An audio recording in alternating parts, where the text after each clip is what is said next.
শুভেন্দু অধিকারী যাদবপুর বিশ্ববিদ্যালয় নিয়ে আবারও আজে বাজে কথা বলেছে। যাদবপুরে যারা আছে তারা সংবিধান মানে না, সংবিধান মানে বিজেপি। সবচাইতে বড় সংবিধান বিরোধী মনোভাব তো বিজেপি নিচ্ছে। আমাদের দেশে গণতন্ত্র, ধর্মনিরপেক্ষতা, বহুত্ববাদী সমস্তগুলোকে বাতিল করতে চায় বিজেপি। এসব বাজে কথা বলার কোনো মানে আছে নাকি?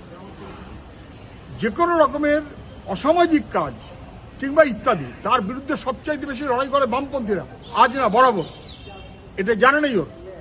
যাদবপুর বিশ্ববিদ্যালয়ের ছাত্রছাত্রীরা নিশ্চয়ই তারা বিজেপিকে পছন্দ করে না, তারা লেখাপড়া করে। গোটা ভারতবর্ষের সবচাইতে এগিয়ে থাকা বিশ্ববিদ্যালয়ের মধ্যে যাদবপুর। সেই কারণে এত রাগ শুভেন্দু অধিকারীদের, যাদের দায়িত্ব দিতে হবে আর ওরা সব সাফা করে দেবে। এসব অসভ্যতা বন্ধ করুক। বিজেপির রাজনীতি মানুষকে বিভাজিত করার, সংবিধান বিরোধী মনোভাবের, সেইটা ছেলেমেয়েরা মানুষ পছন্দ করে না। অযথা যাদবপুর বিশ্ববিদ্যালয়ের উপরে রাগ দেখিয়ে আসলে শিক্ষা সংহারের মনোভাবেই বিজেপি চলতে চায়।